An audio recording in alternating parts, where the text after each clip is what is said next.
મિત્રો, સ્વાગત છે તમારું આપ સૌને શિયારી ચેનલ ગુજરાતી સાહિત્ય વિદ નિકુંજ યુટ્યુબ ચેનલમાં. હું નિકુંજ પરમાર આપ સૌનું તહેદિલથી આજના વિડીયોમાં સ્વાગત કરું છું. મિત્રો, તો તમામ પેન્શનને ઓગસ્ટ 2024ના પેન્શન વધારાની સાથે મળશે આટલા મહિનાનું એરિયસ વધારાનું. એ શું છે સંપૂર્ણ ચર્ચા મિત્રો આજના વિડીયોમાં કરવાના છીએ. ઓગસ્ટ 2024નું પેન્શન તમને મળવાનું છે, તો આ પેન્શન સાથે અન્ય કેટલા લાભો મળવાના છે, ડીએએસ મળવાનું છે, તેના વિશે આજના વિડીયોમાં વિગતે ચર્ચા કરવાના છીએ. ચર્ચા કરતાં પહેલાં ચેનલમાં નવા છો, ચેનલને સબસ્ક્રાઈબ કરી લો, વિડીયોને લાઇક કરી લો. તમને આપણી આ ચેનલ પર સરકારી કર્મચારી, નિવૃત્ત કર્મચારી, પેન્શન ધારક બાબતે હરેક માહિતી પૂરવાર કરવામાં આવશે. નવી અપડેટ માટે તો ચેનલને અવશ્ય સબસ્ક્રાઈબ કરી લેજો. તો ચાલો જાણીએ વિગતવાર માહિતી મિત્રો. વધારે સમય ન બગાડતા તો સૌપ્રથમ માહિતી એ છે કે 8મું પગાર પંચ હિતધારકોની પરામર્શ 31 ઓગસ્ટ અને 1 સપ્ટેમ્બરના રોજ જયપુરમાં યોજાશે. રાજસ્થાનમાં કેન્દ્ર સરકાર અને કેન્દ્રશાસિત પ્રદેશના કર્મચારી સંગઠનો ભાગ લેવા માટે તેમના માટે મેમો આઈડિયા ઉપયોગ કરીને 18 ઓગસ્ટ સુધીમાં અરજી કરી શકશે. તો મિત્રો, તમે જાણો છો 8મું પગાર પંચ લાગુ થવાનું છે, તેમજ હિતધારકો છે તે 31 ઓગસ્ટથી 1 સપ્ટેમ્બરના રોજ જયપુરમાં યોજાશે અને કેન્દ્ર સરકાર અને કેન્દ્રશાસિત પ્રદેશોના જે સંગઠનો ભાગ લેવાના છે. મિત્રો, ન્યાયાધીશ રંજના પ્રકાશ દેસાઈ નેતૃત્વ હેઠળ 8મું પગાર પંચની રચના 3 નવેમ્બર 2025ના રોજ કરવામાં આવી હતી. હાલમાં કમિશનની હિસ્સેદારોની બેઠકો ચાલુ રાખી રહી છે, જેમાં આગામી અઠવાડિયા અને મહિનામાં દિલ્હી, ચેન્નઈ, પાંડુચેરી, ચંડીગઢ અને જયપુરમાં નવી બેઠક આયોજન કરવામાં આવ્યું છે. દિલ્હીની બેઠક 2 દિવસમાં 7 ઓગસ્ટના રોજ શરૂ થવાની છે. શક્ય એટલા વધુ લાયક હિસ્સેદારો અને યુનિયનના સુધી પહોંચવાનો સરળ કવાયતનો ભાગરૂપે 8મું પગાર પંચના 31 ઓગસ્ટ અને 1 સપ્ટેમ્બરના રોજ કેન્દ્ર સરકાર અને કેન્દ્રશાસિત પ્રદેશોના કર્મચારી પ્રતિનિધિઓ સાથે વાતચીત કરવા માટે રાજસ્થાનના જયપુર પર મુલાકાત થશે. તો મિત્રો, આગામી સમયમાં ફરી એક મુલાકાત થવા જઈ રહી છે. વિવિધ સંગઠનો સાથે મુલાકાત કરવાની છે.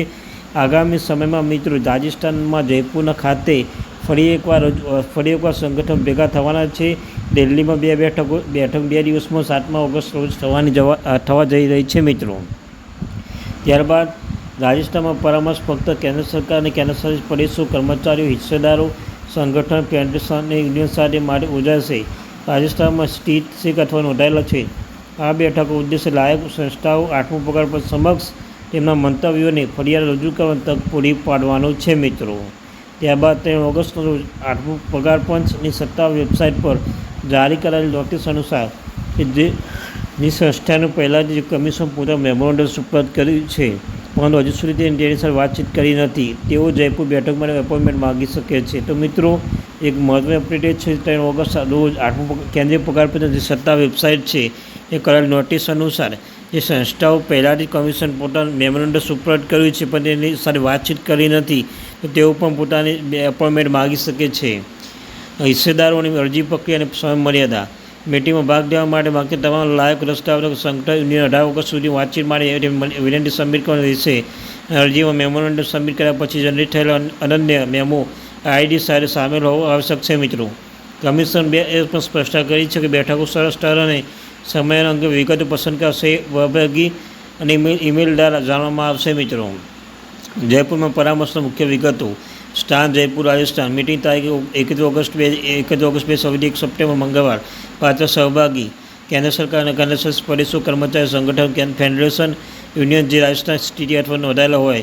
પાત્રતાની આવશ્યકતાઓ. સંસ્થાઓ કમિશન મેમોરેન્ડમ સુપરત કર્યું હોવું જોઈએ અને અગાઉ કમિશન વાતચીત કરી ન હોવી જોઈએ. એપોઇન્ટમેન્ટ. વિનંતી છે કે મારી છેલ્લી તારીખ 18 ઓગસ્ટ. જરૂરી માહિતી. મેમોરેન્ડમ સબમિશન પછી જનરેટ થયેલ યુનિક મેમો આઈડી. મીટિંગ સમયપત્રક. સ્તર અને સમય ઈમેલ દ્વારા જણાવવામાં આવશે. અરજી નિયમો અને હિસ્સેદાર મુખ્ય બાબતો. 8મું પગાર પંચ જાહેરનામામાં ઉલ્લેખ કર્યો છે કે રાજસ્થાનના સિવાય રાજ્યોના હિસ્સેદારોને જયપુરના કન્સલ્ટિંગ માટે અરજી કરવી જોઈએ નહીં. 8મું કેન્દ્રીય પગાર પંચ છેલ્લા કેટલા મહિનાથી કેન્દ્ર સરકાર કર્મચારી પર લગતા પગાર માળખાના ભથ્થા સેવાની શરતો અને અન્ય બાબતો તપાસ ભાગરૂપે વિવિધ હિતધારકો જૂથો સાથે વ્યાપકપણે સંપર્ક કર્યો છે.